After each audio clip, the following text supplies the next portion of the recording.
Alrighty, it's time for more of Breath of the Wild All Dungeons tournament action. We're at our first semifinal between Smich and Rom's ABT. Oops. And I'm going to hand it off to LimQ, who will be doing commentary for this race. All right. Happy Tears of the Kingdom trailer day, my friends, and welcome to the semifinal between Smich and Roms. The good old I gotta go see it. All Dungeons category. Wait, what's going on? I was saying I gotta see that trailer at some point. Oh, for sure. You gotta jump in there. But yeah, we got some All Dungeons. Good old All Dungeons. Category has changed a lot over the years. I personally haven't been running it for a while, but I kept up with all the developments. Another category that was quite beneficial from the IST, inventory slot transfer, and item duplication changes. Ancient arrows happen to be a pretty good source of damage, not just for deleting enemies, but also for doing a ton of damage. Additionally, All Dungeons is forced to get the Great Eagle Bow, one of the strongest weapons in the entire game, so that in combination with essentially infinite ancient arrows makes for a deadly combo.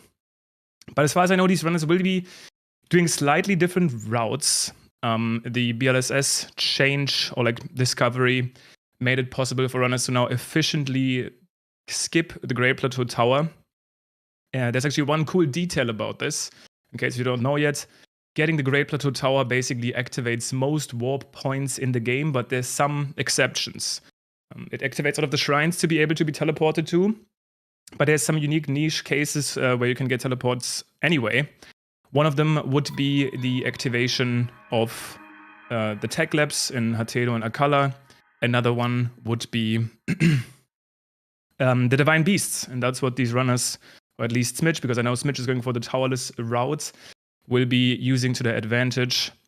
The Divine Beast Vanaboris is actually in an excellent spot to kind of slide all across the map, given the height it retreats to.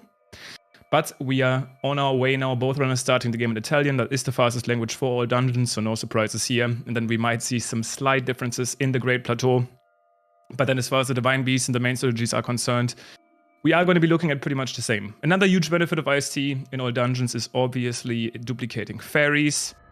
Fairies are extremely useful in speedruns in general.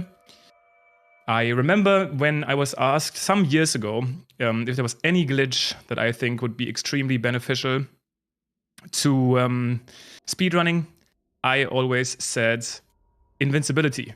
And we have something as close to invincibility as possible now by essentially duplicating fairies. We don't have to care at all about our health, and we can just wind bomb away. And that's what these runners are going to be using to their advantage.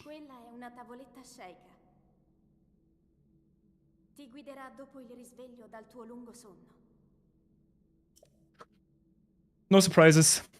Right here. Going to be getting our Sheikah slates. And then we'll make our way to the bomb shrine.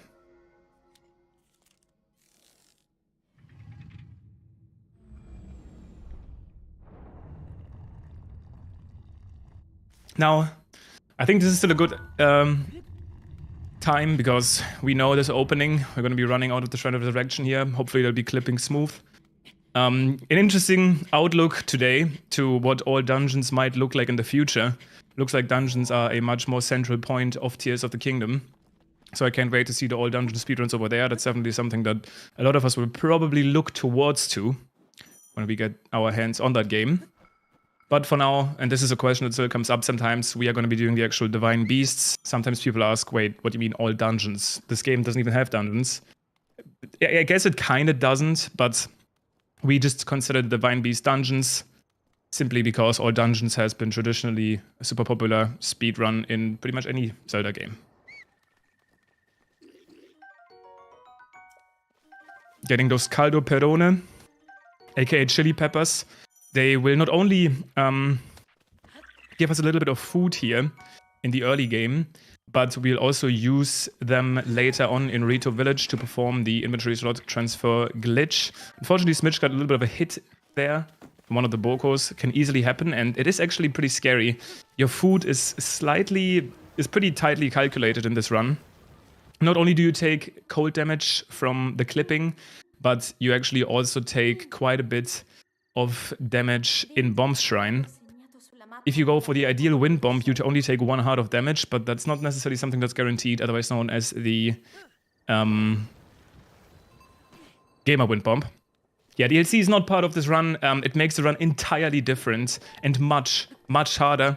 If anyone was to ask me what the hardest speedrun is in this game, I would say All Dungeons DLC. The trick density of that run is absolutely wild. I highly recommend watching the record for this run. It's wild. But All Dungeons is still very cool. I like the idea of All Dungeons DLC, but trust me, if you're a speedrunner, playing it is one of the most scary tasks you can think of. It's absurdly difficult for how long the run is. As fall damage cancelled from ROMs clips into the shrine seamlessly. And Smich right after. Now again, it's going to be interesting to see how Smich handles the bomb shrine itself. Does have some extra food, so can play it safe.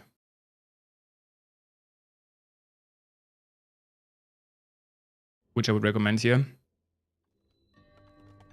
Now again, technically, if Smich gets Gamer Wind Bomb here, he doesn't even have to eat. He should be good. But if that angle is slightly off, he might have to end up eating quite a bit of food.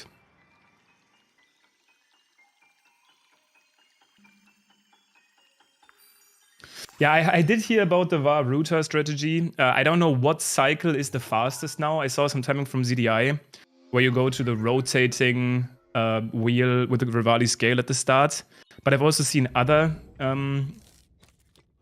I've basically seen 2 new router routes. I don't know if we're going to see any of them. I haven't actually seen anything about Naboris, so I'm interested. Okay, so Roms actually got some sort of leg stop / ragdoll issue there, but is able to basically immediately stand up. I actually quite like getting that angle, because usually you think you get a failed gamer win bomb at this point, but both of them actually end up over here. Now, interesting, Roms out of stamina there.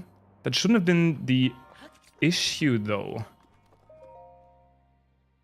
That BLSS seemed to just fail, and Smich actually going for the quick BLSS there, ending up with more time save than Roms, and will take the lead out of the first try. Now we again will see these runners probably slightly differentiate their routes. Smich is likely going to BLSS all the way over to Magnesis and skip the tower, whereas Roms will most likely actually activate the tower.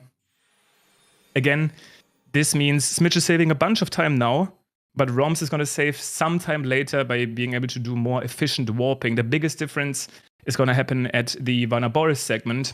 Smich is going to be essentially forced to BTB all the way from Gerudo Town up to Master Koga, whereas Roms can take a more convenient warp, but this warp again would only be possible if you do activate the tower, which Smich is not going to do.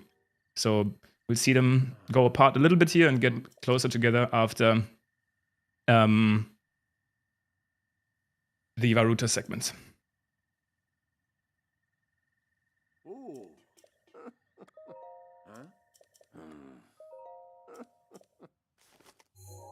Of course, you have the Italian old man in this category, which is always a treat, making all dungeons even more worth it to run. And now this is what I'm gonna. This is what I talked about. Smich will run over here, set up the BLSS, go all the way to Magnesis, and then Roms will get the tower. Now, there's another advantage that the tower has, which is that you don't have to clip into the rest of the Great Plateau shrines. But again, and you'll see it, this is a pretty nice live comparison, you'll see how much time it actually loses to activate the tower, go through these cutscenes, and then Roms is going to have to wind bomb from the top of the tower towards Magnesis, which is always a cool strat. Getting the tower these days is actually quite fast in comparison, but still obviously loses like over a minute to get it right here. And Roms is hoping... Well, the no tower route is faster, but Roms is not going to lose a minute from doing the tower. It's going to be less.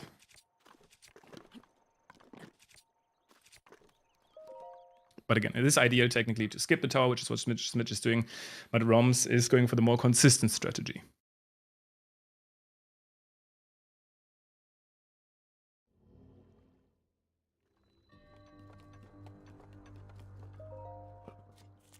Now, I'm interested to see strategies in Magnesis. There's a bunch of different things you can do in this shrine, from risky wind bombs to more safe ones to just running through. I'm personally a fan of just running through the shrine in pretty much every or like any category. that is longer than any percent. But there is some advantages to even doing the safer wind bomb in the Magnesis Shrine. To me personally, this is something not everyone knows, but if you perform a shield clip like Smich just did to get into the shrine, you get something called Ragdoll Glitch, where your next launch will essentially fail. But by doing a wind bomb here, any sort of wind bomb, and the camera looked like to me Smich was gonna go for it. He's actually switching to bombs, but then back to Magnesis. Maybe he thought about it, but decided against it. Interesting. But by doing a wind bomb here and a quick ragdoll fix, you don't have to deal with any ragdoll issues. Now Smich is going to have to do the shield jump, and the one thing that I hate about this is if you get hit by the Guardian here, it gets a little arc ward, but if you don't get hit, you can bomb yourself here at the very end, and this is what Smich, I think, tried.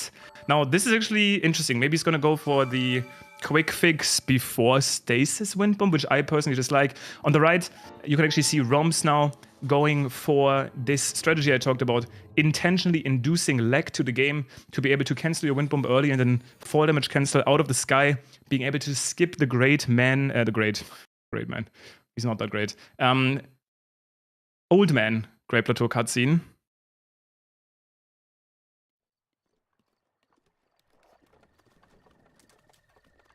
Speaking of great man, we finally got some footage of Ganondorf today, and he's looking clean.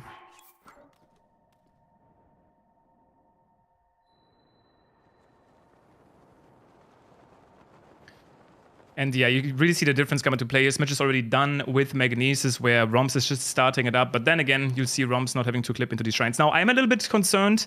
Smich is a top runner, so I'm sure he's not going to forget it. But you know how it is. I know how it is sometimes. Sometimes you just forget. But I'm sure Smich remembers that he has a ragdoll glitch right now. He does, and he's going for the quick fix, which I am personally always a little freaked out about. But Smich is putting the trust into this strategy. This is something you can do to prevent the ragdoll glitch from affecting you. So let's hope that works out. And it does. Nice. Now here, the difference is you are actually not able to enter the shrine, and instead you have to clip into it. But by preserving your skew from the Magnesis clip, you actually don't have to get a new skew and can just clip into the shrine. Very nice. Stasis is a little bit different than Magnesis in that the wind bomb here is a lot safer, but I'm actually not sure if the current run does need the sledgehammer. These IST setups that I already teased, already talked about, require different weapons sometimes that you need in your inventory. I would be surprised if the sledgehammer was one of them, especially as we're also going to be getting a Royal Claymore later.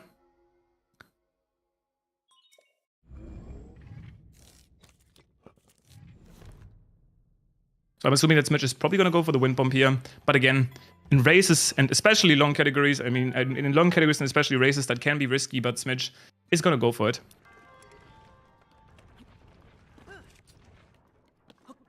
Okay, nice. Didn't forget about Ragdoll this time. This is something that can happen so easily if you run multiple categories at once. I almost feel like Smich might be a little bit in like Hundo mode or something like that. Because in these longer categories where you get the tower, you don't need to do that ragdoll fix there, right? Because you can just enter the shrine. But Smich had to do the clip, maybe last second, very smart. Remember that he did have to do it. I also saw that he was actually landing in front of the door at stasis. If you look at ROMs right now, this is usually the wind bomb you do when you clip. So they kind of did like opposite strats. The wind bomb that Smich was going for is ideal if you have gotten the tower, and because then you can instantly open the door. But it's something that like, super easily happens. I don't know if this is what's actually happening, but if you run multiple categories at once, it's so easy to mix up these small nuances on plateau.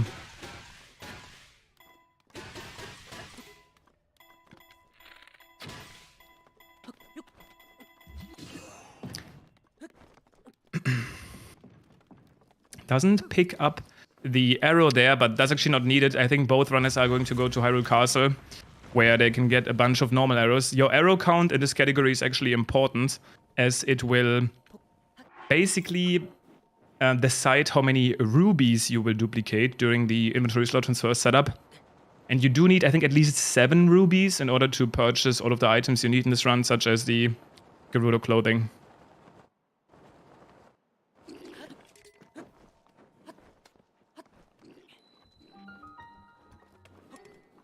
The last clip that Smich has to do here to get into Cryonis. Ah, unfortunate. That looked like the right frame, but the skew didn't really completely behave there. I have a feeling that the pre-existing skew from Stasis messed him up there. I didn't actually see him cleared. Maybe he did and I missed it. But second tries a charm, that's actually still very nice. Makes it in there, and now the first like annoying part about skipping the tower is basically already done.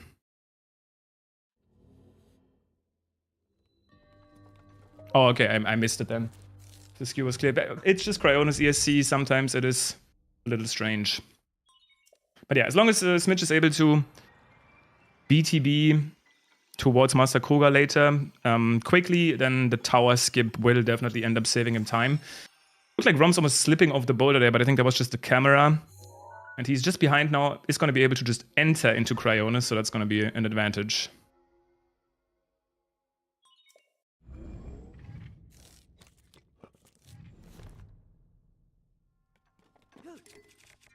Let's hope that Roms is able to BLSS over here without inconveniences.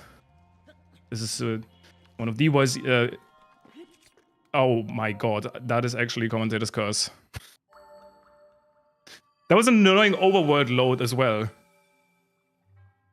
To get there.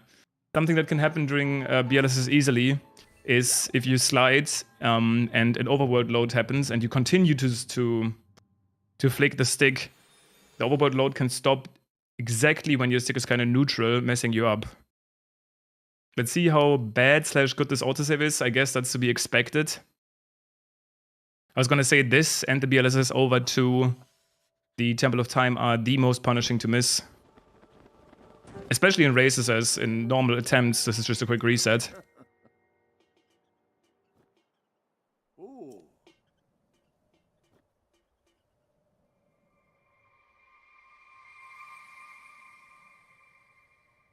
Hi, Capito.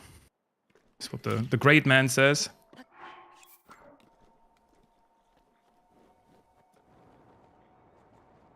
Let's hope that Smich can close the gap here. At this point, falling down after the water here is actually not the end of the world anymore. It's at least savable by doing a quick fall damage cancel. But Smich is able to get all the way to Temple of Time, blows up the bomb, does the fall damage cancel, and is done with the Great Plateau here.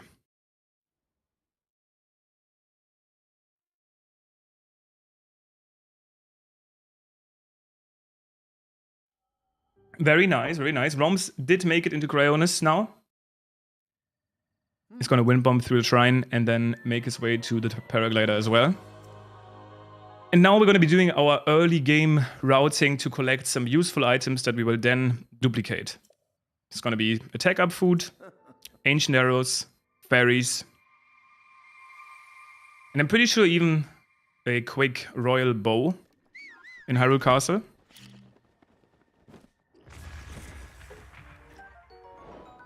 Also picking up this Moblin Club. We actually need a one-handed weapon during the IST setup in order to smuggle items correctly. That's what this club is for. No attack up food? Okay, maybe that's changed. When I was running this run, we would do Mighty Thistle attack up food. Kind of jumped into this commentary last second.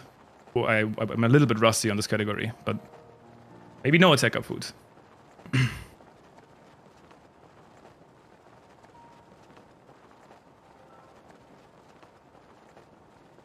Maybe I'm also mixing it up with All Dungeons DLC.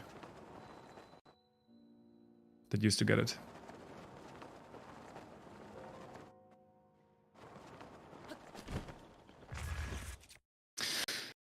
As usual, we get a very unloaded castle here. This is actually a perfect time to do some inventory management. Kind of reordering the items here. We need to wait for these items to load in anyway. Now Smich is gonna pick up the real Arco.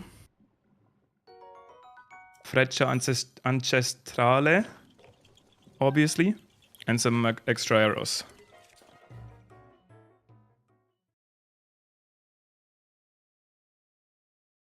Now again, it's important that you have at least, I think, 8 arrows in order to get enough rubies to be able to sell them.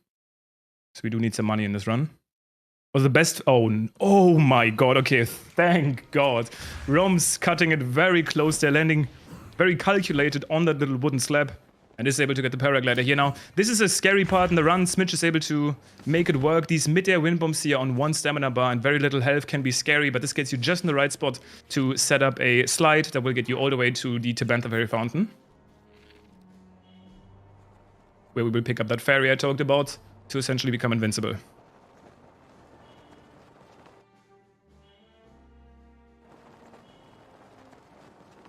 Now, one interesting difference here is that you can see for the rest of the game, Smich is not going to have any towers in the overworld. This is a byproduct of not doing the tower. The Richland Tower is nowhere to be seen.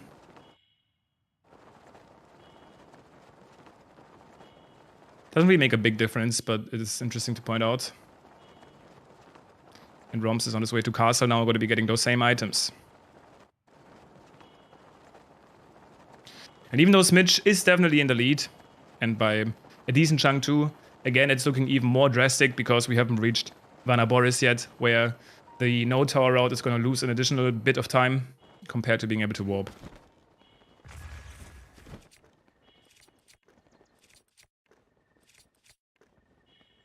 Smich loading in those fairies there by unequipping and equipping the shield.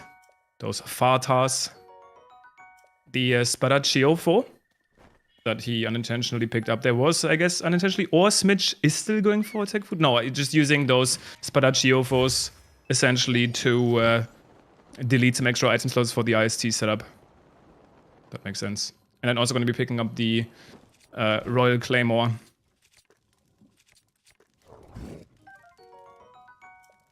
Spadone Reale. Wow. Never realized how satisfying these Italian names are.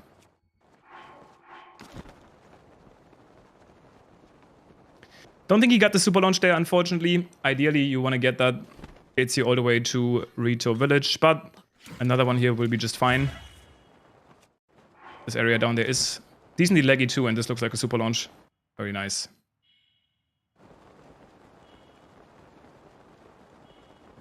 We're going to be getting these extra cutscenes here. The main reason that the Italian language is fastest. Okay. Interesting. Where are we going?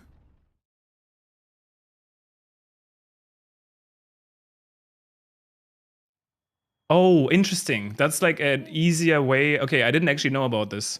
An easier way to BLSS to the Fairy Fountain without having to rely on the midair. I like that actually.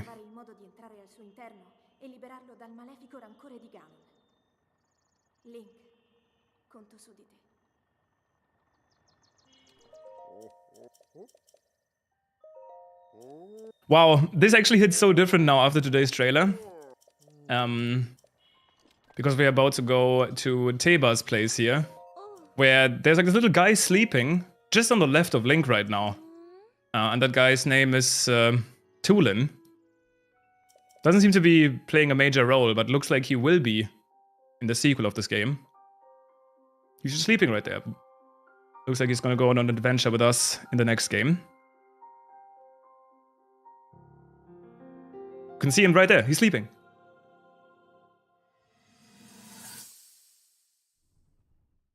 Now Roms has made it to the fairy fountain here. Gonna be picking up the fairies as well.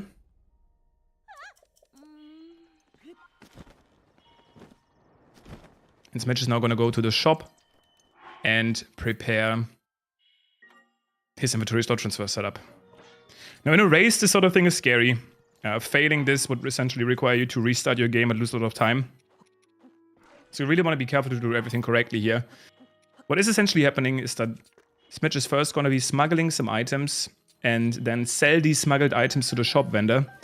This makes it so that the slots for these items essentially breaks and corrupts the inventory in a way where you can duplicate items, which is obviously incredibly useful. At the end of this, we're going to have a bunch of fairies. Unfortunately, this selling prompt here isn't working well. This is the hardest part of it. You have to do a very precise whistle input. Oh god. Oh god. Okay, he just put them away. I thought the fairy was flying away. You have to do a very precise whistler input and then talk to the vendor. And if it's like a tiny bit too late, this will not work. This looked perfect. You want these items that are smuggled to Link's hand essentially to not move at all. If they at all move, that is basically a sign that it did not work. And then again, by the end of this, we're gonna have as many rubies as we need to make money, as many fairies as we need to not die.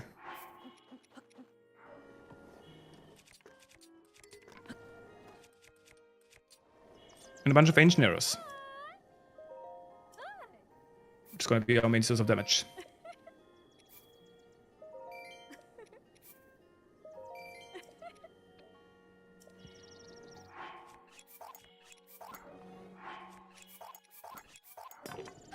In the meantime, Roms has also made it to Rito Village.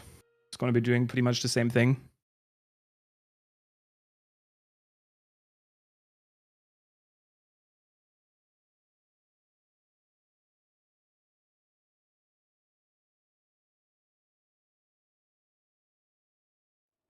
Now these reloads are intentional, they are part of the corruption. On Smich's file here, I'm gonna be shooting an arrow. This is what I talked about. Because he had 9 arrows there when shooting, that's basically gonna translate into his ruby count in the next file. You're gonna see that perfectly. Selling all of them afterwards to get the money he needs for the run. And despite all of the glitches that this game has, we still don't really have a reliable way to make it into Gerudo Town. Without the armor, the outfit. We've technically proven that it is possible, but it's not very reliable. Rito Village is an infamous spot for failed wind bombs. And I hate it because it's like, this is like the perfect showcase. It almost seems like it's really hard to wind bomb away from it because it's too laggy. But then it's almost too laggy to get consistent super launches. It's like in this weird in-between.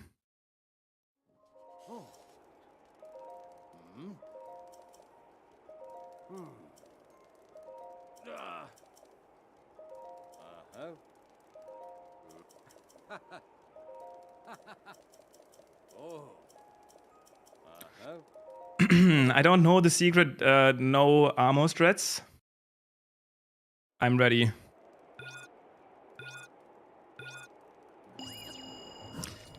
Here we go. Just gonna be using ancient arrows for this. It doesn't matter, we literally have 4,000 of them.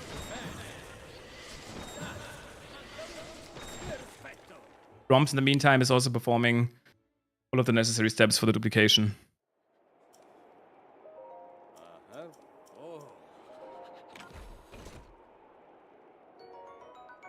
Arco Falcone. So we're going to be picking up here a nice ranged bow for things like the upcoming attack on Varmedo. And even some other Divine Beast attacks later, like the attack on Baruta.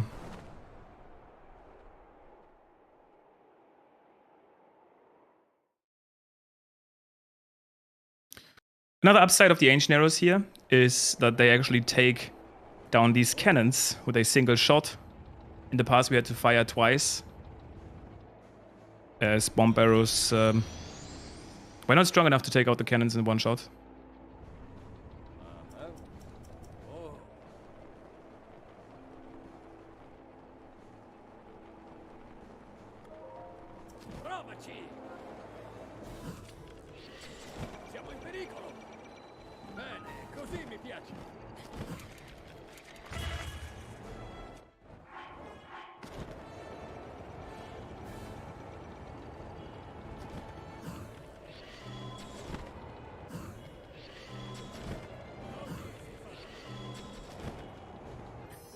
Very nice. I think that last shot will hit too. That's what we like to see.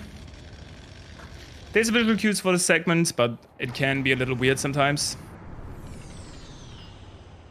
Very clean attack on the Divine Beast.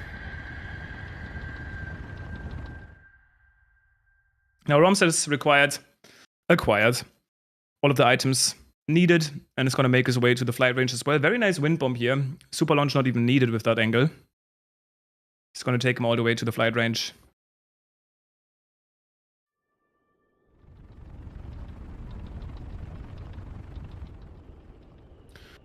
Volodromo. I'm learning so much today.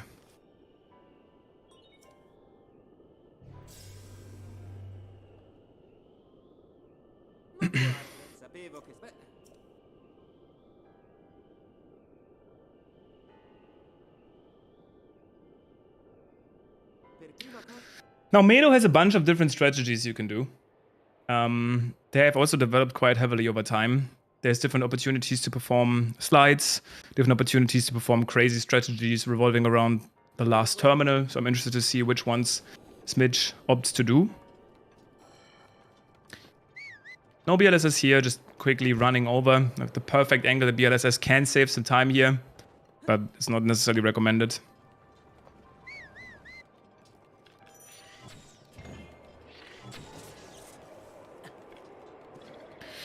Another potential time save here is going to be performing a shield clip right after this first terminal. I think that's probably one of the easiest time saves to get. You can fail the clip once, twice, or even 3 times. Still be fine. And it's fairly reliable. I personally like shooting this enemy, skull enemy. Oh, almost. With an ancient arrow here, as it can be a little bit annoying to deal with if the clip takes long. Link likes targeting that enemy. And looks like it will leave Smich alone here. The skew isn't very strong. I actually didn't catch Smich get this skew. I don't know if this is like some old skew from Cryonis or something that you just don't get rid of. I personally have always gotten it next to this clip, but ends up working here.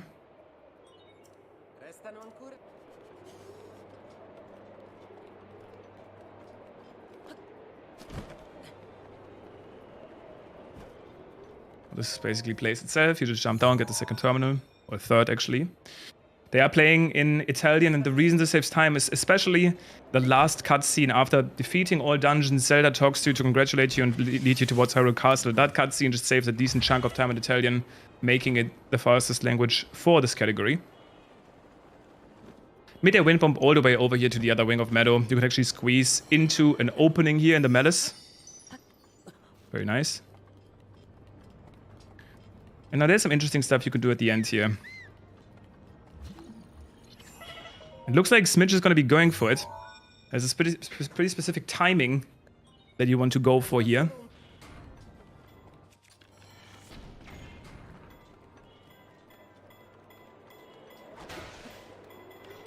Does it work out?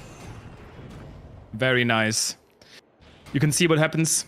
The gate essentially presses that stone monument at the end there, boosting it into the button.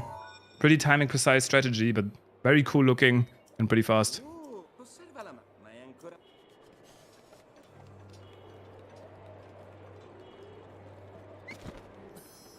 And that's it. Gonna be able to take on the first Blight here, Wind Blight. In case if you don't know this still. The Blights actually have scaling HP. Depending on which Blight you take on first, their HP will be the lowest, starting at 800 HP. Which means right now, this is ideal. We don't have a strong weapon yet. We're still waiting for that Great Eagle Bow. But thankfully, Wind Blight only has 800 HP. Additionally, we do have those ancient arrows. And by positioning in the middle, we'll be able to get some quick bullet time off. Very unfortunate that that shot missed. The idea was to basically get ready for second phase immediately. I actually don't know exactly how this is going to play out here. Smich going for a body shot into headshot there to get the HP as low as possible. Normally you want Wind Blight to despawn. Oh, nice. Okay, that still works.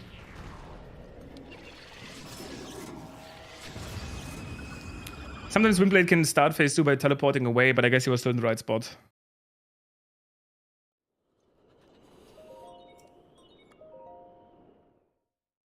That works great.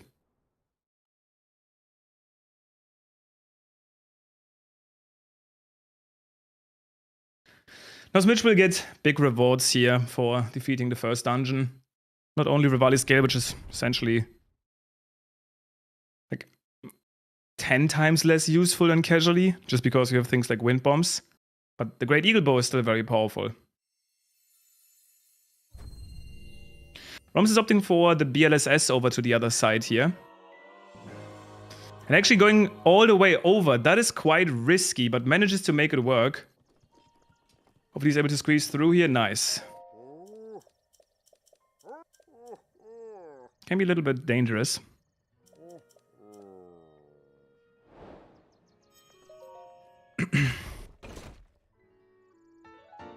And that is Arco Aquila. The Great Eagle Bow. Probably much more powerful than you think it is. When you first play the game, you get kind of baited into thinking the 5-shot Lionel bow is by far the best bow. And don't get me wrong, it's really powerful for raw damage. But what makes the Great Eagle Bow so good is its phenomenal range, quick fire speed, good durability. And since we basically get it for free here, as we have to do the dungeons anyway, that's just an absolute win. Now, this right here is part of the no tower route. Essentially going to be BLSSing all the way over to Gerudo from Rito, which seems a bit slow at first, but you just gotta squeeze between Mount Satori and the Great Plateau here, and then you'll be on your way.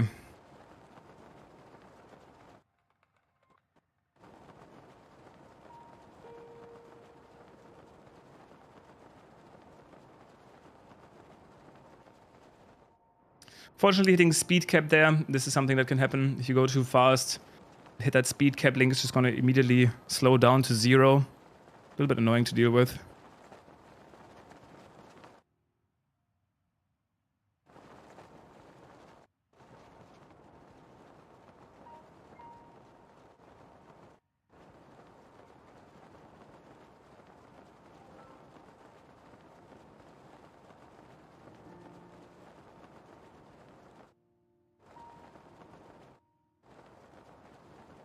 But here we are.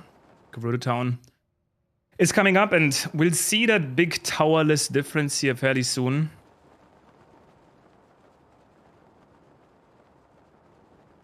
When Smich has talked to Rijo here, he's going to perform some BTBs.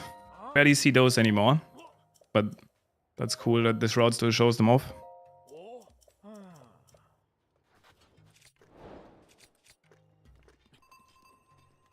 The shrine finally manages to load in. It's definitely fairly behind after BLSSing across the map.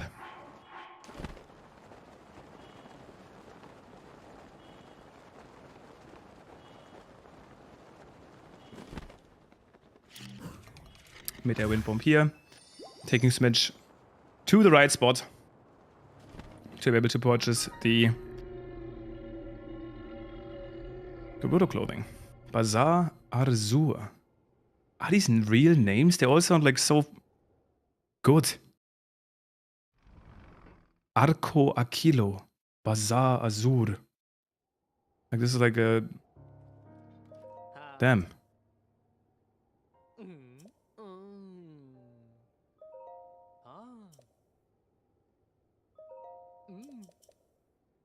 And this is what we needed. Okay, Smich decides to not get the outfit. Proving the outfit enjoy is wrong. Never mind. We will be getting it. This is what I was mentioning, where we needed those 600 rupees. And you can see the difference here. Rom's teleporting over to Cryonis. Slightly faster than having to BLSS all the way, but only possible because of the tower.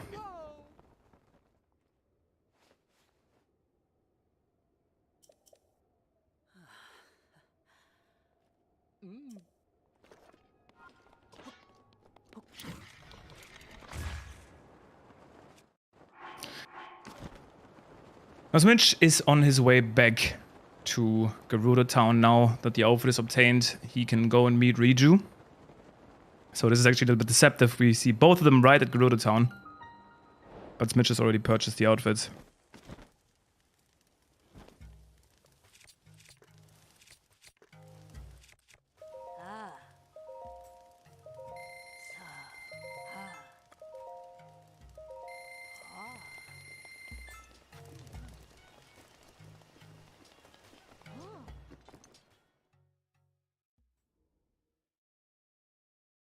All right, let's see how that goes.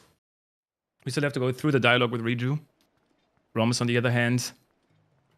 This is going to be interesting stamina-wise. I don't know. If he waits a little bit with the climb hop, that should barely work out. Nice.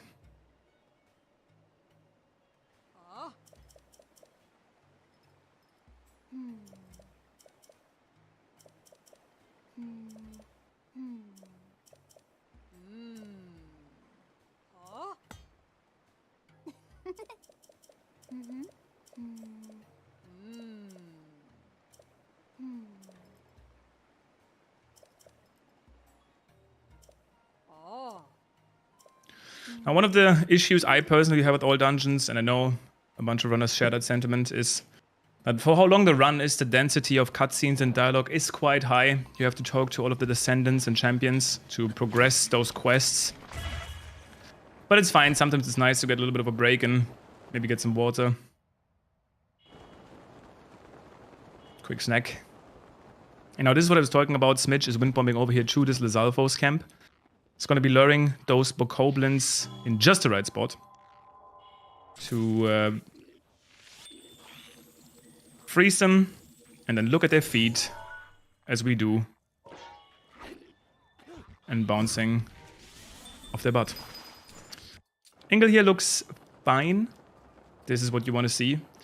You actually need 2 BTBs in order to get all the way up to Koga.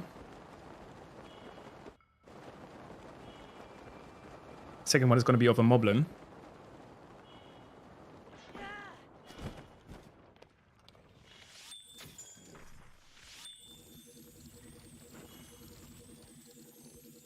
And Moblins are a little bit more forgiving.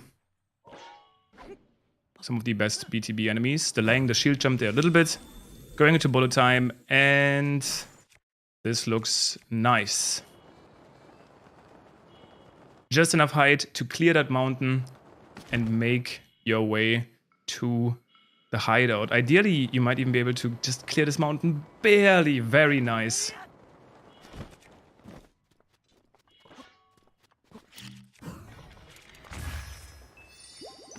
All I have to do is clipping into the Yiga hideout. If you've never seen this, normally the Master Koga fight here doesn't activate if you approach the hideout this way. But there is a trigger that you can pretty easily access for it to do. And this is going to go into the Yiga hideout and then opening the door. Opening the door is what actually triggers this cutscene to be active and this fight to be able to be started. So by simply opening it and running back in, the fight is now active and Smich can take on Koga. Which again is going to come with some cutscenes so we can focus on Roms a little bit more. Looks like Roms is actually going for the BTB. I didn't actually see the previous routing. I thought he had actually activated the Tena Kosar shrine and was going to go to Master Koga from there, but it looks like the BTB is just overall the faster option, so I was actually kind of deceiving everyone. Also gets a pretty nice angle here towards the Moblin.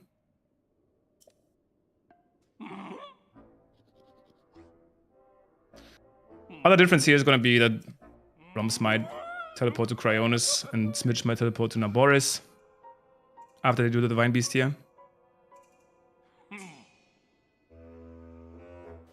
Also worth noting that Smich did pick up a duplex bow. The duplex bow is uniquely useful inside Divine Beast of Naboris.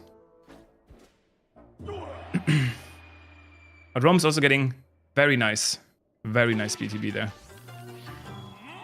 Nice height, nice angle. It's going to be able to land just in front of that door. Wow. That was beautifully done. Now, this is actually interesting. Will this work? Okay. Because I know there's this weird thing where if you go here from like Tena Kosar or something, the door can load in weirdly, where the shield clip doesn't work. I don't know if anyone knows what I'm talking about, but there's this niche scenario where if you get to this door from a specific angle, the shield clip can be like messed with. But I guess that was not the case here. That was extremely fast though from Roms. Very nice BTB.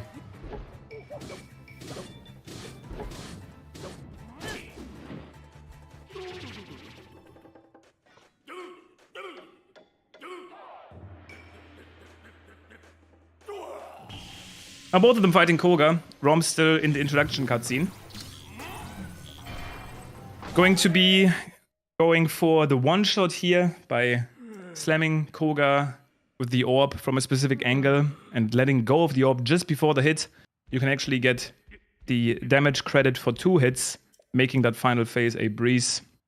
Not that it wasn't a breeze before, but with this strategy, it's just even faster.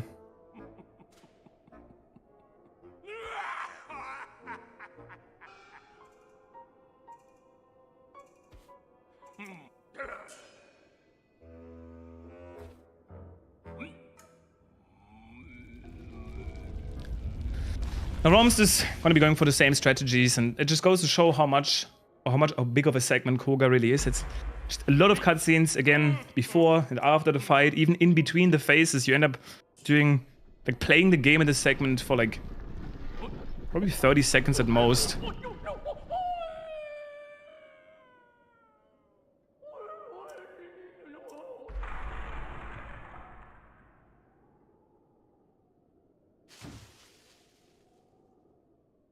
But the rest is just cutscenes. But it has to be done, and why? Just for this Thunderhelm here. Thunderhelm is gonna be needed to progress the quest here. Now, interestingly enough, again, and this is actually gonna be a difference. I would say this is a difference. I'm actually not even sure in terms of timing now. I was gonna say Roms probably activated the Darkwood Jesus Rite. I'm not familiar with the tower route. Because it would have to be faster in my mind to teleport back here. But I missed it. Smich is forced to do the Spearless SC instead, as he couldn't get that warp point. But yeah, just looking at this, warp takes around 26 to 28 seconds in this game. No way that this is faster.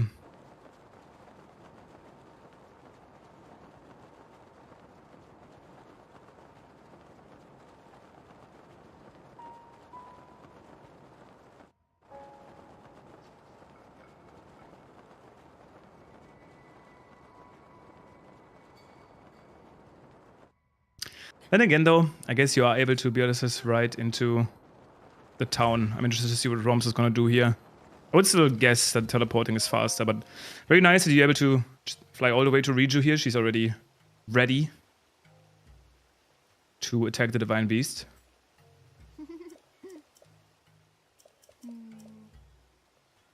And yeah, looks like Roms switching to bombs here, but it's just going to be teleporting.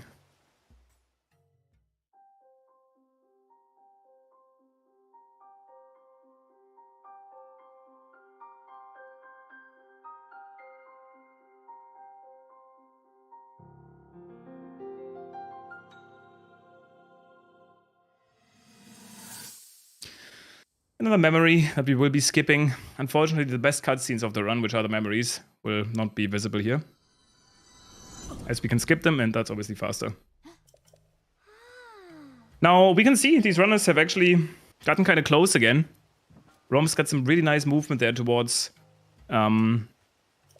And we're going to see a slight difference again, because Roms will be able to teleport to Cryonis after the Divine Beast, whereas Smich is going to have to teleport to Vanaboris, which is slightly further away from the rest domain. Again, I might actually be wrong here, because maybe Vanaboris is the teleport waypoint that these runners will be porting to anyway because of the height. Excuse me again for me being rusty with this specific category. But we'll get to see that. For now, we have to focus on the Divine Beast itself.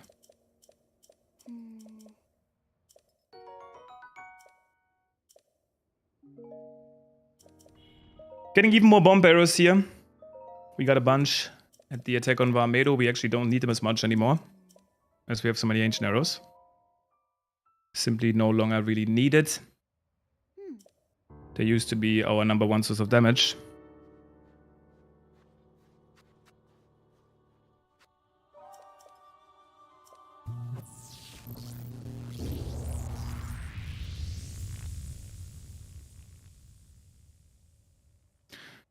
Yeah, Smich being very aggressive with the B mashing today.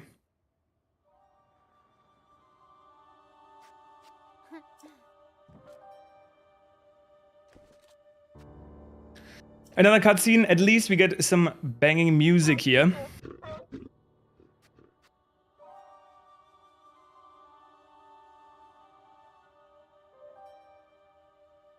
And then inside Naboris we'll see the reason we picked up that duplex bow.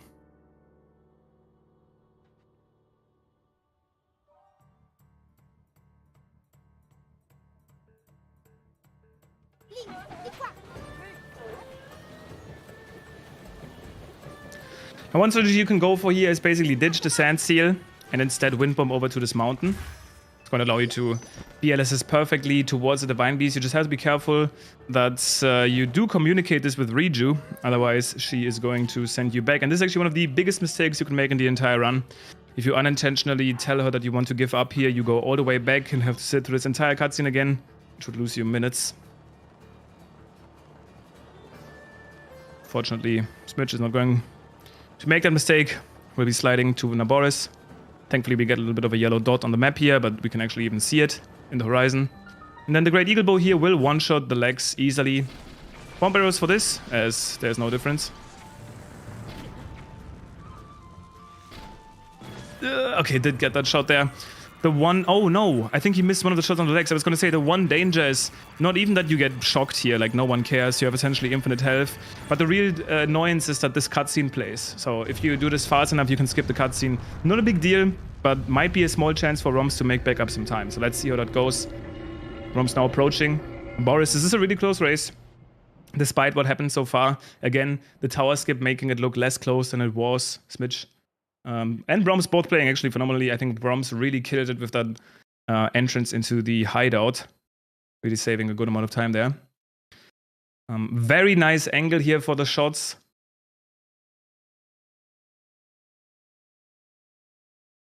Ooh, unfortunately not quite in time. I actually don't know. I think only one bomb arrow hit there at the end. Yeah, that looks like... What happened? Yeah, okay. That is what happened. Fortunately, both of them going through the cutscene, so no differences here. Now, there was some reports on some new Naboris routing that I might not be aware of. So I'm interested to see this, if this will be showcased here.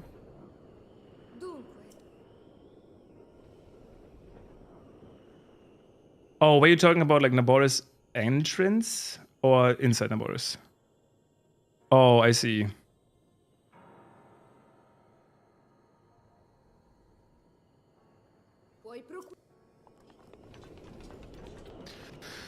That's fine. Normal Naboris is still pretty hype. Really cool strategies to skip through most of this Divine Beast.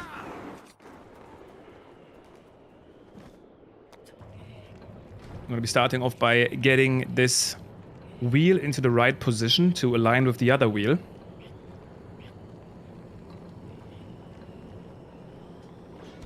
Then get skew here for a shield clip later in the Divine Beast. And then run up Naboris' neck and climb up this section by performing some ZL jumping. From here you do that duplex bow shot, and the double nature of the duplex bow charges up the orb with just enough electricity to actually trigger this cutscene, make the neck extend, which allows you to activate this terminal immediately. From here you can mid-air wind bomb inside Naboris. Shock arrows. Important here. Not for the Malice Eyes, but for the next section. As we get terminal number 2. Shock arrow will take care of this contraption, and then a single Rivali scale gets you over the gate.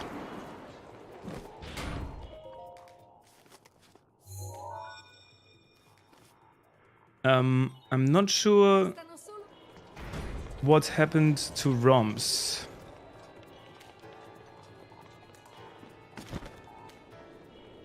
Was there some reloading champion ability issues? If you have IST active, sometimes you can mess up your champion abilities, but I don't know what happened. Was it related to the Naboris neck? I actually didn't see for a second. I know if you don't get that shot right, sometimes the best idea can just be to reloads, but why restart?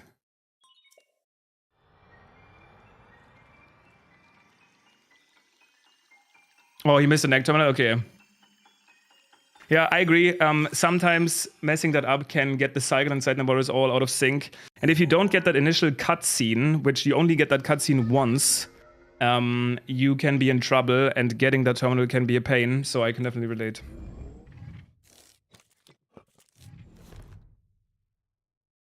Okay, oh, never mind. Makes sense. Yeah, exactly. Choosing to restart the games to not have the champion abilities mess up. Yeah, in my mind, I thought maybe the champion's abilities were already messed up, but by restarting the game, you get rid of IST, and you don't longer have to worry about it.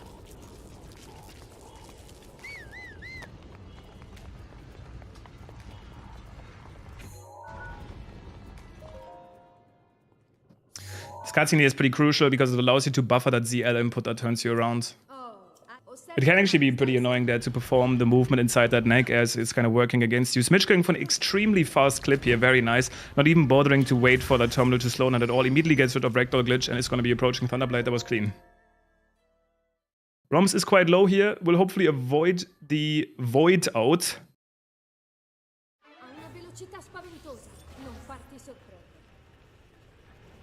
Ooh. Unfortunately getting a pretty low angle here. You can just go for Rivali's Gale here and then skip the Gale over the gate and instead Wind Bomb over. Looks like you just get just enough height to make that work, so we'll take that. In the meantime, Rivali's Gale on Smich. Smich is making quick work of Thunderblade. I already streamed like 5 hours today, excuse my language not working properly anymore.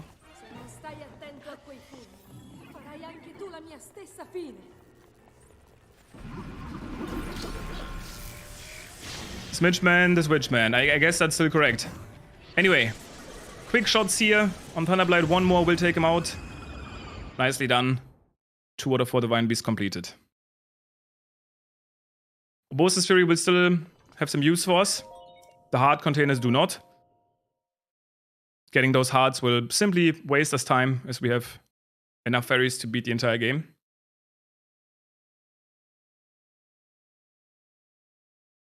This does show off a little neat detail that a lot of people don't know about.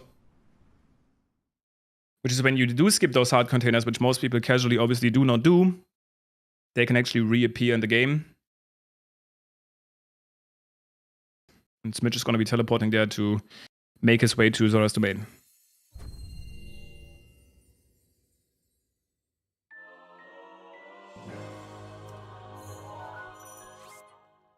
Again, even though the other war points do not work, this one does, despite not having activated the tower.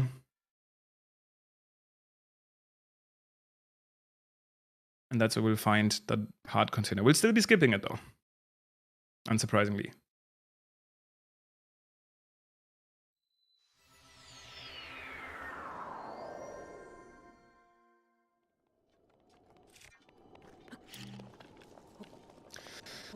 Good old round bomb, being the round bomb. Ooh, that's annoying. Getting a little bit of an upwarp there and then some slight movement towards the Divine Beast, which actually stops you. And the round bomb again being the round bomb. You have to be careful to not get too close to the Divine Beast, as that cutscene will play every time. And this angle is much better, gets you away from the beast.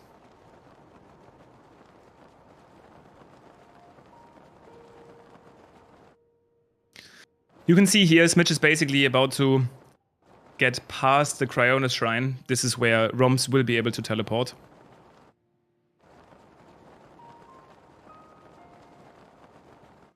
Allowing for a little bit of a more direct line to Zora's Domain.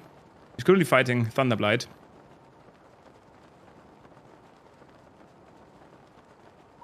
Getting nice damage there. Starting phase 2. Now again, these long BLSSs, as easy as they may seem, are actually pretty scary. If you mess them up, if you fall down at all, there's basically no real way to recover. You could decide to instead go for some sort of wind bomb chain, but it will essentially always lose you time, so your best bet at this point would actually be to teleport back, at least if he was to fall down at this point. Once you are relatively close to Zora's domain, it would be fine to just wind bomb chain instead, but it's always really annoying. So you want to be careful to 1, not hit speed cap, and 2, not have any misheads and fall down. And Smich is basically already there. Zora's domain will essentially be completely absent. The game is not ready for us to get that as quickly. Which makes for some interesting views of the domain and sometimes the king. You can actually see that shrine just randomly appearing there. And sometimes we see... What is going on? Sometimes we see the king just sitting there. There is a Korok, apparently. Somehow that loaded in.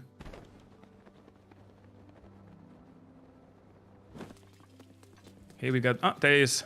P posted. Okay, the domain did manage to load in.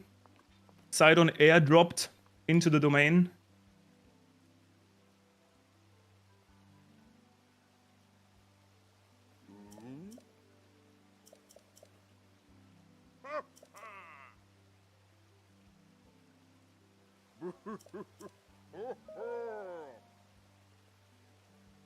We actually get to talk to our friends here. This is the biggest cutscene of the run. Also, you can actually see the camera trying to zoom into Sidon there. But it just fails because he is in a different spot than the game expects him to be.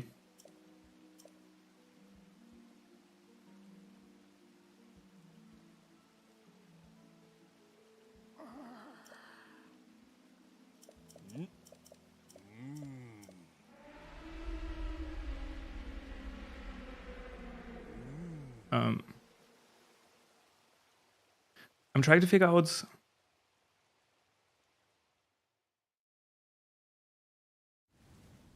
why Roms went to the Wasteland Tower. Maybe just a more comfortable step-up spot.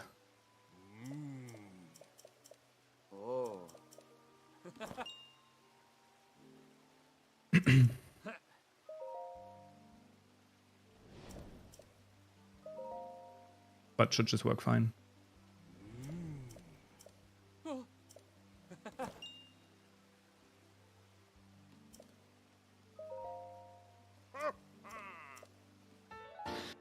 We won't really be missing much on the left screen as Smich will continue to talk to the fish for another 2 or 3 minutes. So we can focus on Roms, hopefully. Oh, is he going Elden? Oh, I see. So we're actually gonna get a big switch up here. Yeah, I remember this. I remember a strategy where you do go to the tower, and I guess Wasteland gives you just enough height to make it to Goron City. So we're actually gonna see kind of like a reversal here, where Roms will be doing Goron City 3rd, Zora's Domain 4th. Well, actually, no. He's probably just gonna get that war point at the Dakako Shrine and still doing Fireblight last. This is essentially the old All Dungeons route that used the Flying Machine in terms of ordering. But yeah. I'm pretty sure I learned that route at one point because I do remember getting to the Wasteland Tower, I just didn't remember why. But this is why, so we're actually gonna have a little bit of a reversal here. That's gonna make the things quite interesting. We're gonna have always something to focus on, I like that a lot, and then we'll kind of see these runs come together again as they actually beat Fireblight, or approach Fireblight. Because again, what I'm assuming will happen is that Roms will free Unibo, go back to the Chief here, activate the Dakako Shrine, maybe get rid of the Moblins at the cannon, because that's usually a pretty good spot to BLSS over to Zora's Domain. It's just, you just don't really want to fight Waterblight last. Not only do you end up in an uncomfortable spot to make it to Castle, while it is possible, but also the HP, having high HP on Fireblight is just easier. He's just much weaker to headshots with a bigger head. It's always a little bit scary here. You want to get just the right wind bomb to make it into the cave where Unibo is hiding. Vecchia Mineria a Nord. That's just so amazing. Vecchia Mineria. I need to play the game in Italian more.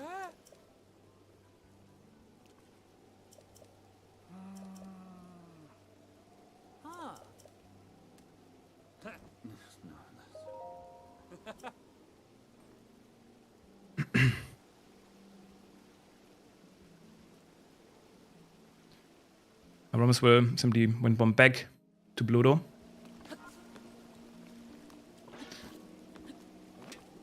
Taking his time here, this is because of some niche interactions. If you try to wind bomb exactly after taking damage for the first time in fire, when being on fire, your wind bombs will actually fail. So you gotta be careful.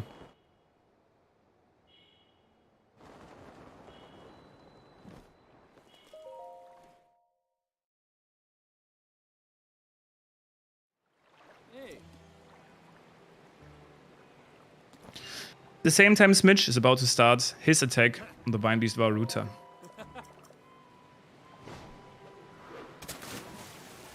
The difference here is going to be that after he's done with Varuta, he has to kind of wind bomb back to a waterfall and then BLSS to Goron City and do some wind bombs from there. So Roms will actually be saving some time here again with the tower route.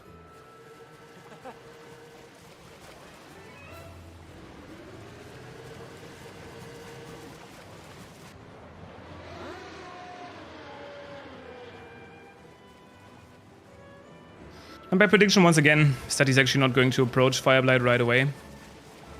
I could be wrong about that, but we'll see.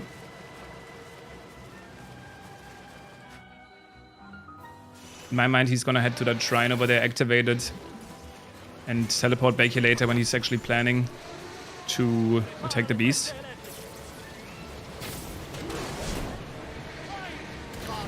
In the meantime, Smich is going for that one cycle, getting that early shot in, and this is always scary because your stamina here is really low.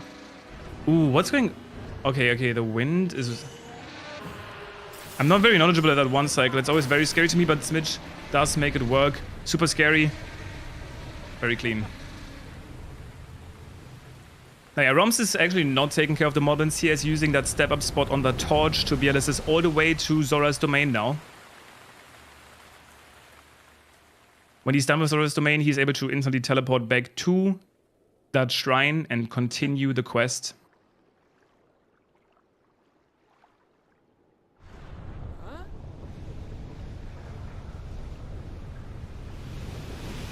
So it's gonna look like Smich will be finishing the Divine Beast when Roms is about to approach it, but the difference is not that big.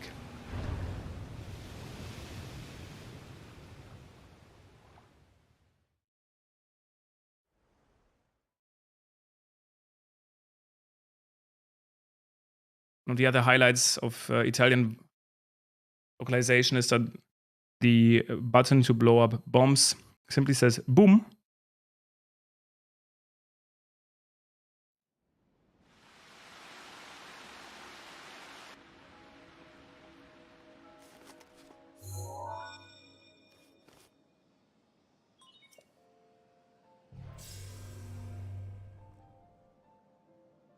Quindi è sempre sei venuto per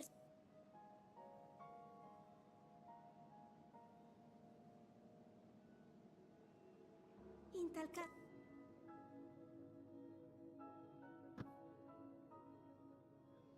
And Roms is starting the fish drama.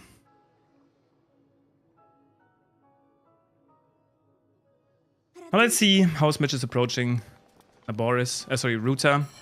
Not going for the terminal on the right at the beginning here, which has been, at least what I saw, the new routing. At least that's what I've seen ZDI do. But I know there's also some routing where you go over there after the first terminal. The thing that's scary about that is if you don't get the motion control strats on the first terminal, that can be a little awkward, but let's see what we'll do. It actually looks fairly standard here. Probably going for the original router routing.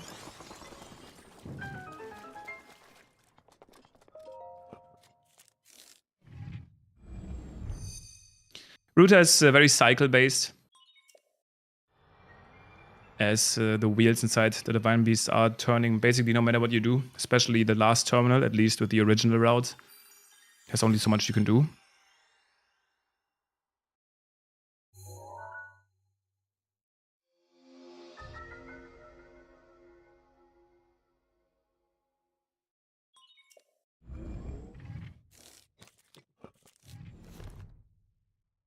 bravo.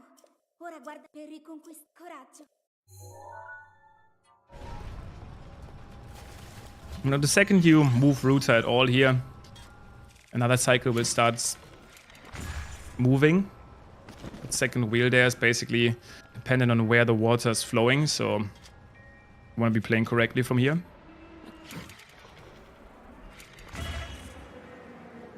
Pretty scary wind bomb here. Router tends to produce a decent amount of lag. But Smich is making it work.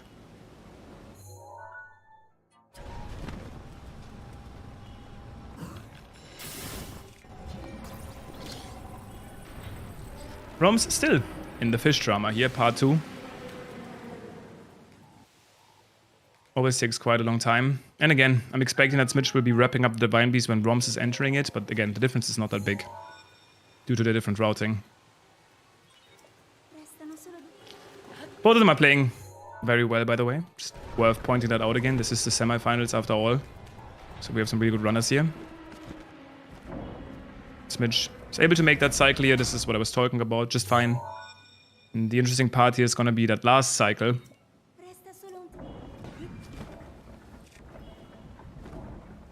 Now this is basically exactly the issue, right? Smich played well, and you have to wait for that terminal to come back down. So the idea about this new router routing is essentially to get this terminal out of the way early in a cycle where you don't have to wait, which is then going to allow you to just play through it a little bit faster.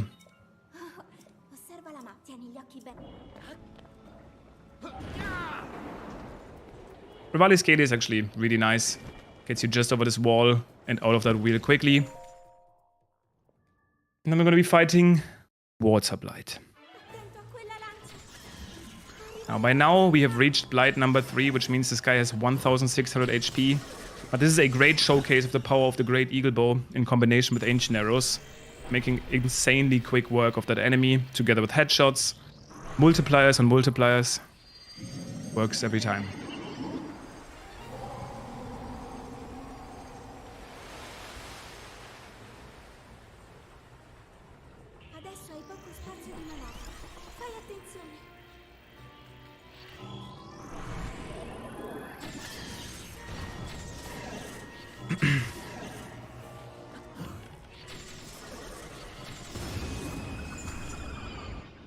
Nice. Smich getting rid of Water Blight efficiently there.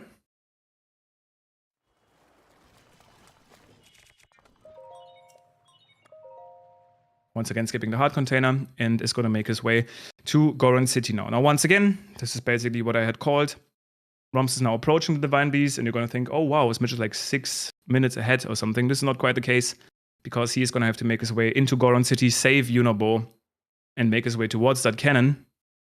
Whereas Roms, after the Divine Beast, is able to just teleport up there.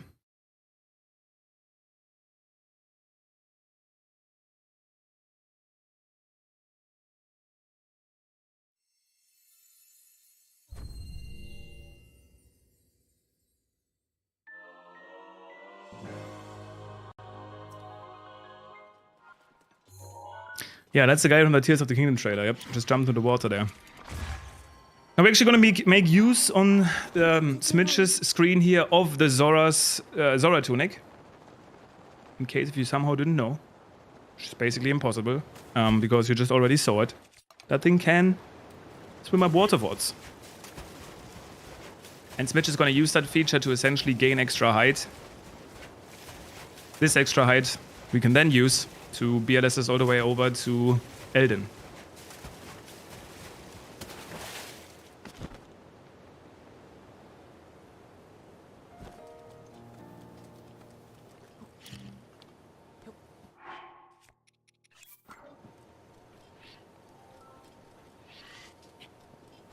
Now this BLSS is a nightmare. This would be my reason to do the route that Roms is doing. Smich making it work relatively quickly, but it's just a pretty annoying step-up spot. If you know what you're doing, it can be fine, but it's a little bit annoying.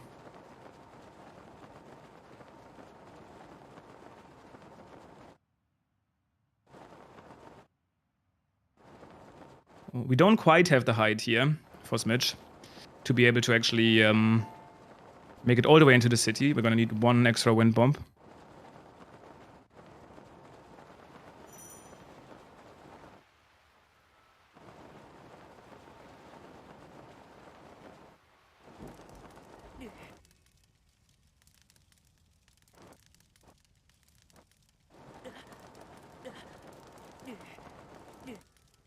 Or no, then I just lied. Yeah, I just lied. This was like the old BTB that I was talking about, I'm pretty sure.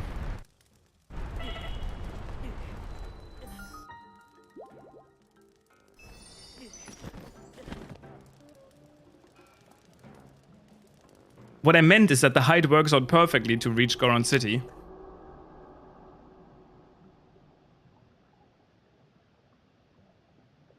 So Smich has to go through that cutscene, save Unibo, and is then basically almost caught up at the point where Roms was in that village. Unibo does add some time though, and then he's also gonna have to actually sit through that cutscene with Daruk, that memory.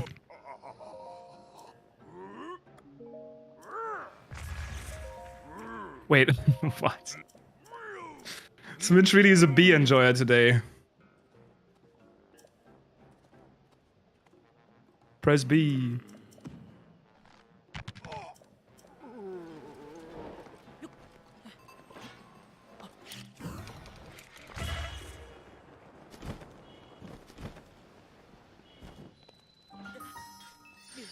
Well, let's hope he is able to also get that unloaded wall there. Most of the time you are fine, but sometimes when you win it slightly too slow, it can load in your face. Oh, there's a little bit of a risk. Okay, no, it's fine. Oh, the wall loading just behind him there.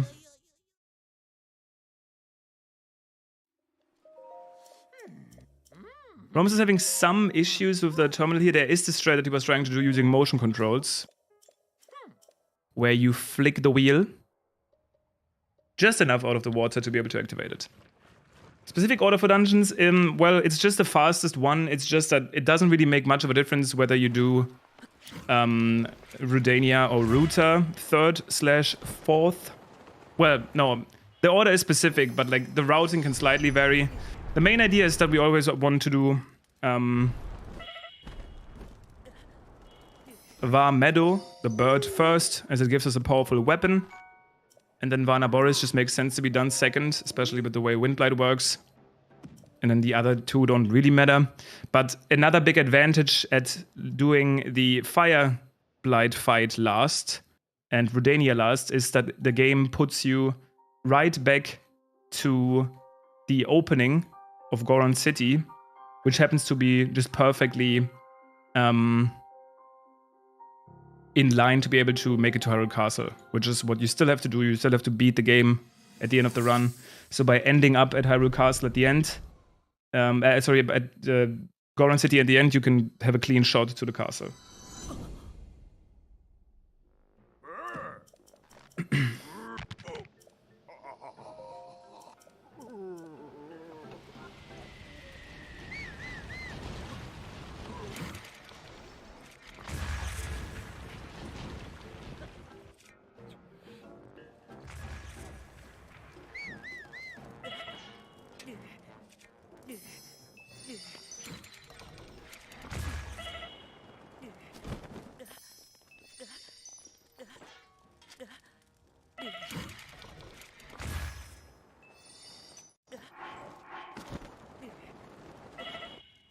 Now Smich has officially caught up to the spot that Roms was at earlier. This is the shrine that Roms activated and he's going to be teleporting back to.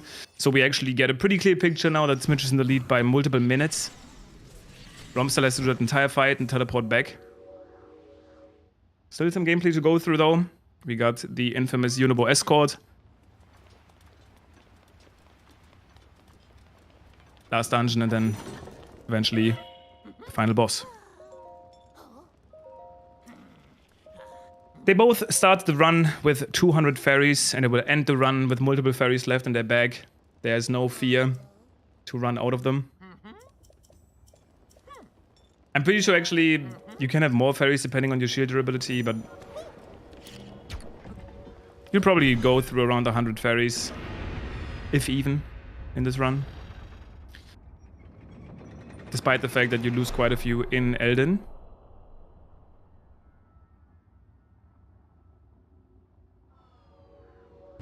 Elden actually always makes it look like you're burning through fairies super quickly, and you are, don't get me wrong, but still only around a fairy per, like, every 5 seconds or so.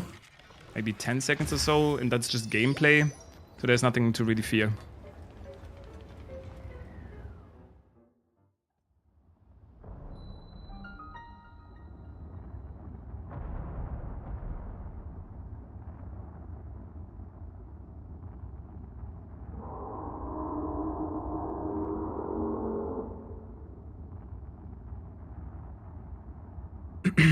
Right now, Roms is about to wrap up Waterblight here.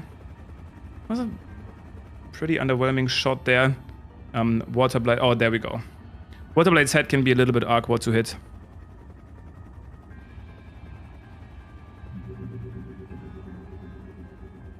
Main potential problem spots left in the run. I would say there's a couple. There's a specific shot in the Divine Beast via Rodania that if failed can lose you some time because you have to run back to Torch, probably loses around 10 seconds per reattempt. There's visual cues for it, so it might not be the biggest problem.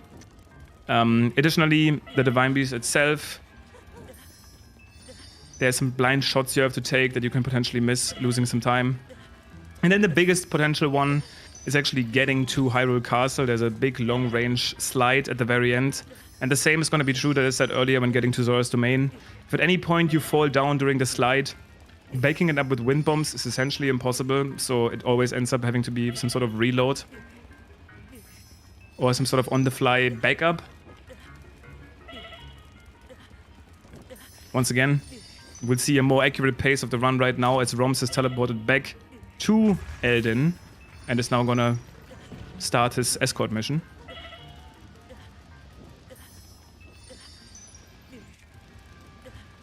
The boss fight itself, these days, is no problem anymore. There's multiple ways to approach it. You can go for the Gin and Skip, where you pre-fire an Ancient Arrow into the arena to essentially skip the Calamity Ganon boss fight. It's an interesting strategy. But even if you don't go for it, the fight is super quick, and there's no more fear of dying as you will still have enough fairies to protect you.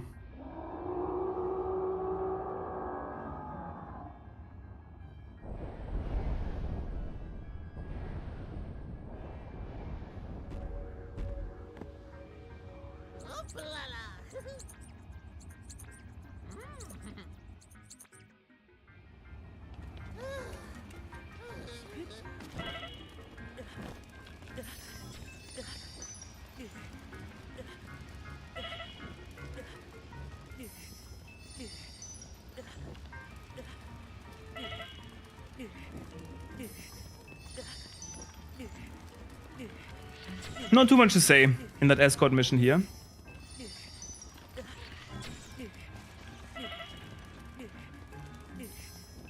The only difference to the past is that we now have a bunch of Ancient Arrows, which allows us to take care of these sky drones really fast.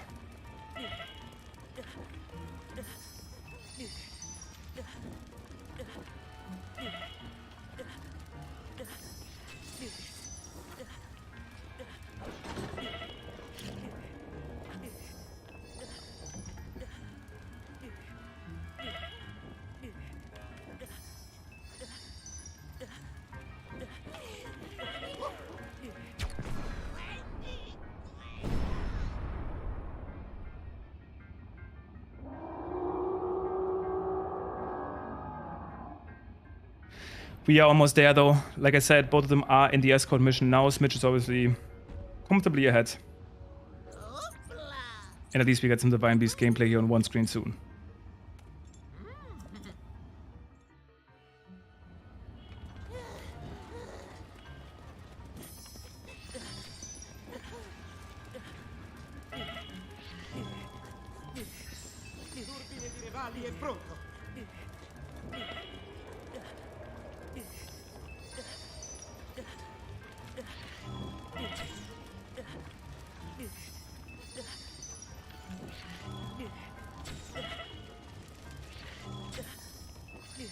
It is interesting how similar the shots on both screens look right now.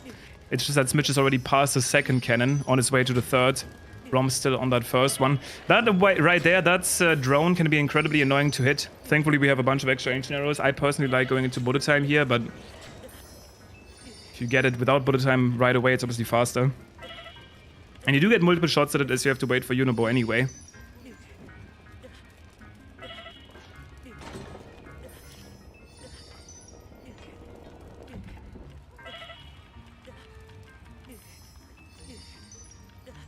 Still waiting. There he is. And boom. Smich has made it. Rodania's defeated. And we get to enter it.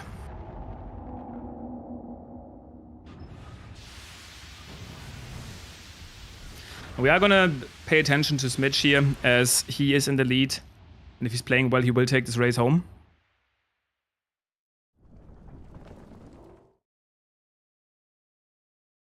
But Roms is not too far behind, about to approach the second cannon. So any major mistake on Smich's side can get this back to more even.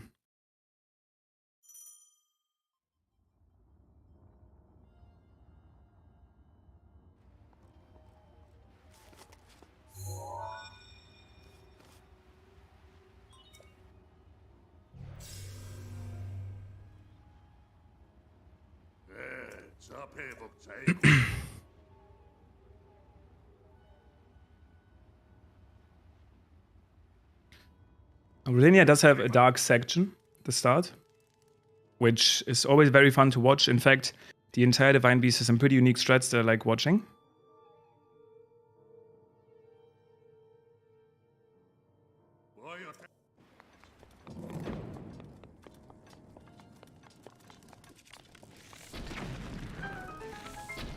Using a bomb barrel there to blow up the leaves on the door. Also freeing that chest on the top and then going for that blind shot there. The blue fire lighting up the torch. Unfortunately, I cannot go into details there, newborn. It's highly confidential. The duplex bow here is actually really nice. A shot against the Guardian's eye makes it so that the second of the two arrows perfectly lands in the torch on the opposite side of the room.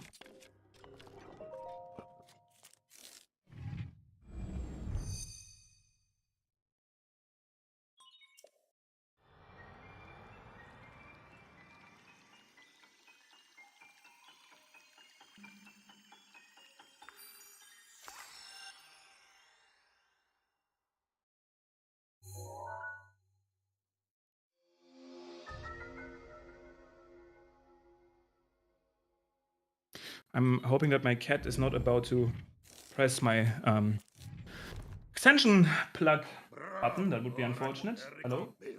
Cat? Yuna? Can you please? Thanks. Good.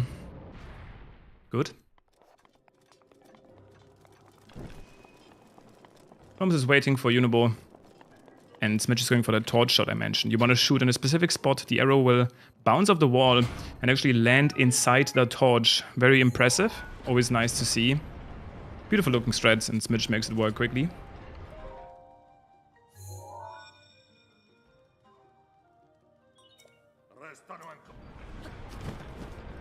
Rest of the Divine Beast is fairly simple, with some cool showcases. One of my personal favorites coming up here in a bit. This door right here is merely a suggestion. So you can just simply go through the eye. Now, there's actually a potential issue here. I thought Smich had broken down that wood and had that metal crate fall down, but I couldn't see it right away, so it might have actually not worked. Yeah, that can happen sometimes. The bomb barrel can actually light up the leaves, but not burn down the wooden plate blocking, and actually didn't work even for the leaves here. We have to do some extra maneuvering here with the Divine Beast now to actually get through. So Smich actually losing some time there. Not a lot. Not necessarily enough for Roms to catch up right away, but it does matter. A little bit. Probably losing around 10 seconds there.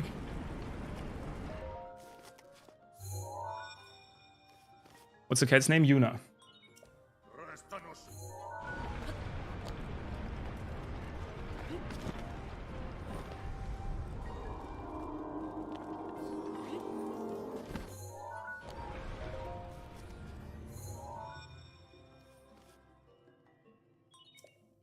Almost at the final terminal here.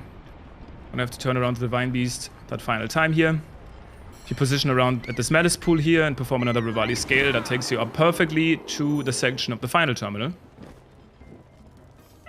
And then Smich is gonna be challenging Fireblight Ganon. This is the last Blight now, so the HP have scaled all the way up to 2000. Thankfully, Fireblight has a huge head, and we have a bunch of arrows. Including ancient arrows.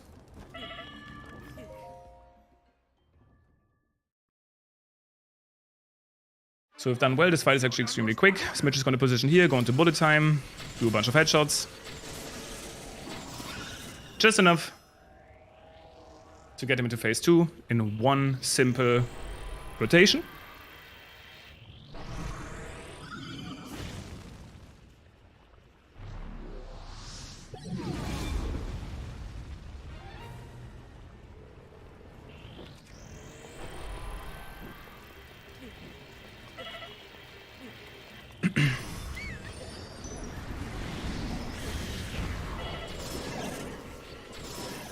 And right here, we just get him down with the bomb, wait for him to get up, and then you can see that damage coming in. That shot right there was probably around 200 damage. Think about it. It's actually quite interesting how this works mathematically. Each shot of the Great Eagle Bow does 28 damage. Ancient Arrows actually add a flat damage onto each arrow. I think it's 50. And you also get the headshot modifier.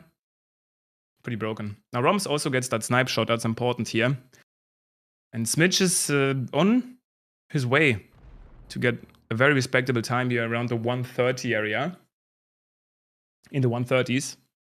Because all that's left to do here is we're going to be spawning back at Goron City. And this is what I had previously mentioned. This cutscene that's about to happen for Smich, where Zelda kind of congratulates you on defeating all of the Divine Beasts, is where the Italian version is just noticeably faster than the rest.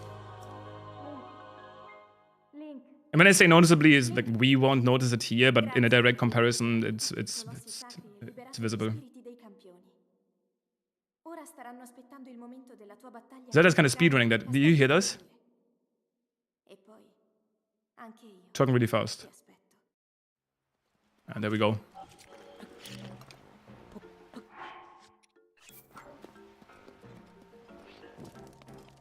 Now one more BLSS here. We kind of have to go around this mountain on the opposite side.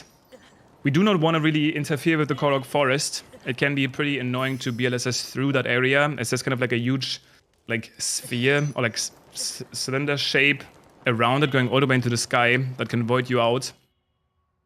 We don't have to deal with that by BLSSing around this mountain and then straight into the boss fight.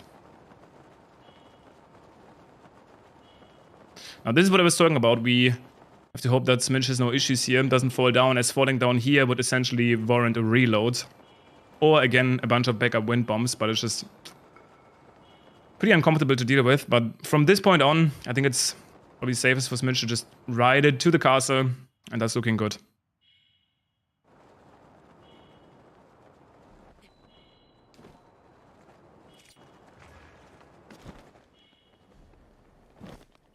As usual, we're used to this. Castle is essentially completely unloaded.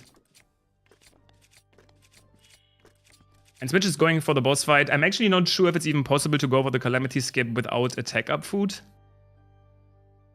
which these runners do not have. But we're going to see the power of Ancient Arrows, headshots, and the Boss's Fury here instead.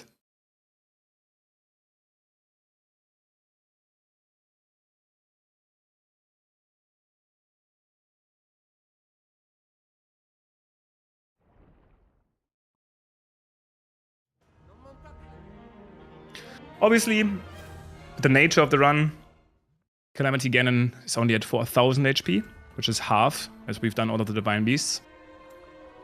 It's going to be 2000 damage each phase.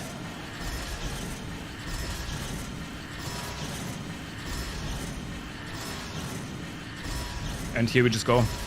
Lots of Great Eagle Bow headshots, doing those 2000 damage pretty much instantaneously.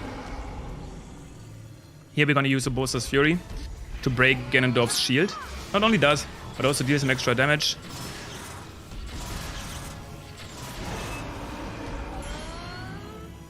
Ooh, that's something that can happen there. Hitting the shield, making it so that that spin attack basically got cancelled. Ooh, okay, it's all good. And this is what I was talking about.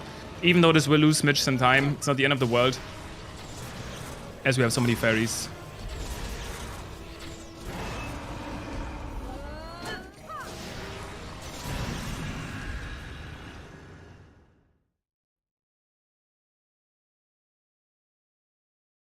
And there's Calamity.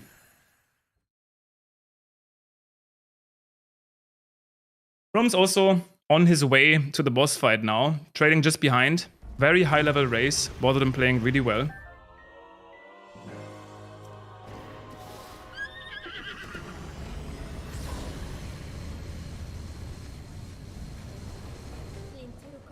strano. È pervaso da un rancore maligno. In questo stato è invulnerabile a qualsiasi attacco. Tenterò di contrastare questo rancore. And now we are at Ganon. Bestia delle... I can actually read Tenebre. Buona fortuna, Link. Nothing new here. This boss fight is pretty much the exact same in every speedrun you do. Would technically be possible, of course, here to skip that Bow of Light, as we have Ancient Arrows, which can actually do the exact same.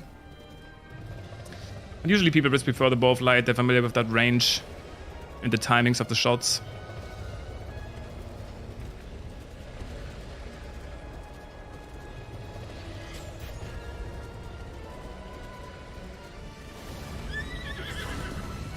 Smich on pace here for 135. Very good stuff.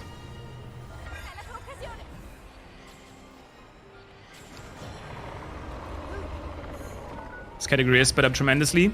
In the past, just getting it under 2 hours was considered a very strong feat. But the inclusion of infinite ancient arrows and essentially infinite life, and obviously being able to slide across the entire map seamlessly instead of doing weird strategies like BTBs or Flying Machine, has made things a little bit more seamless.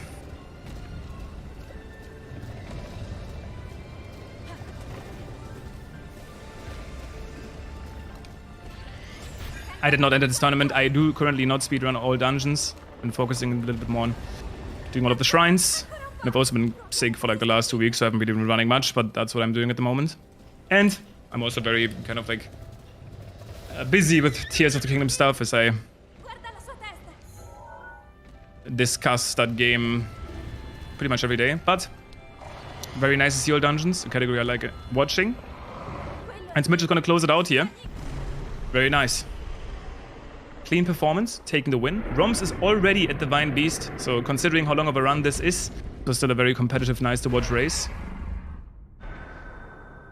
I enjoyed this. I enjoyed the route differences that we've seen. Very well played by both of them.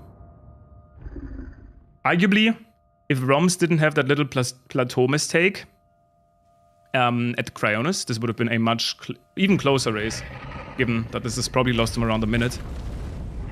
And he's going to be finishing here soon, within the next 2 minutes.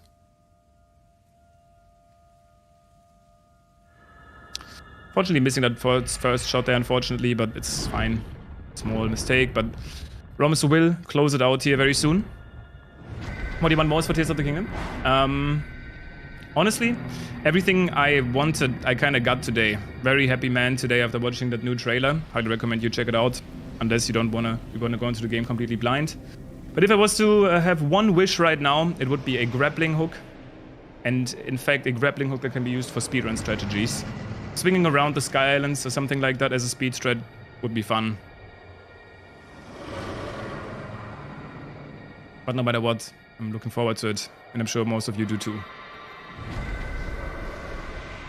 Maybe both of these runners will too. I talked about the fact earlier that all dungeon speedruns might be a big thing in Tears of the Kingdom, as we actually probably get real dungeons this time. So I can't wait for those, and I'm sure you're gonna see them on Zelda speedruns in the future. And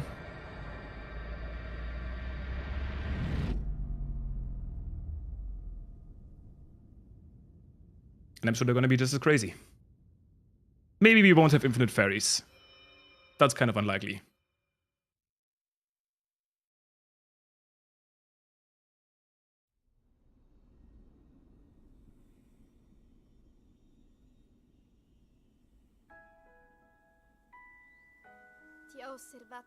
Now Roms is about to wrap this up. This looks to be an exact 2-minute difference here between the two runners. Very impressive. Going to go for that final shot against Dark Beast, right?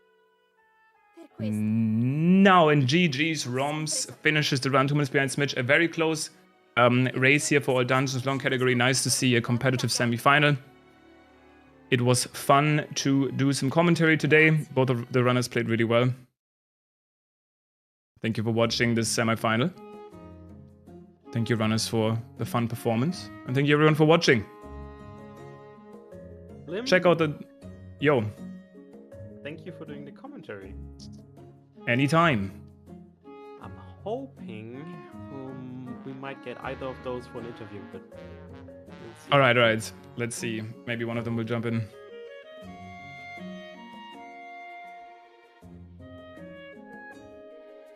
Yes, Crystal, I unmuted. While we wait for the guys to respond, let's discuss TOTK. I guess. Right. Well, I already streamed for like 5 hours today, crackpot theory crafting. I made like a 44-minute video dissecting the trailer, so if you have any questions, I'm the guy.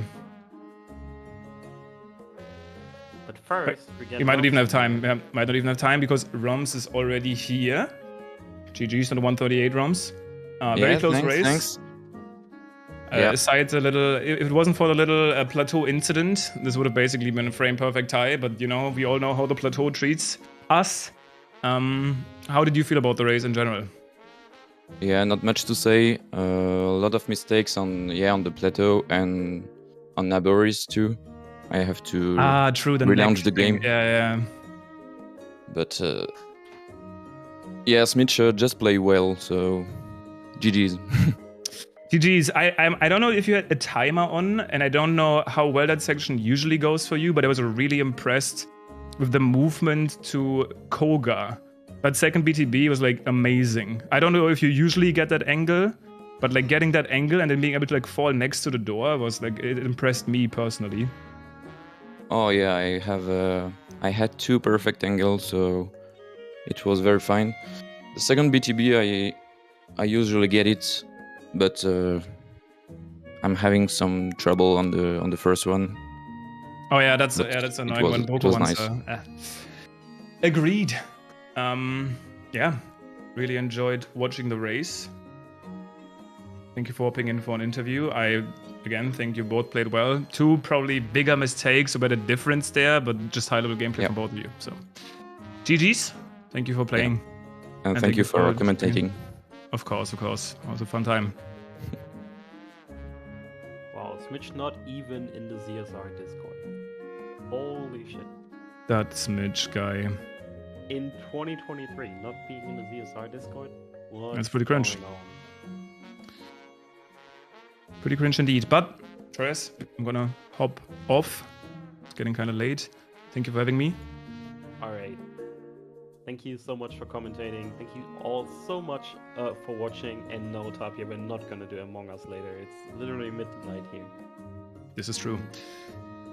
Not gonna do that.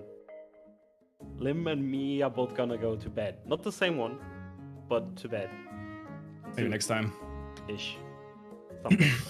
Before This is this true. goes off the rails, thank you all so much for watching. Take it easy. See you soon. Bye-bye.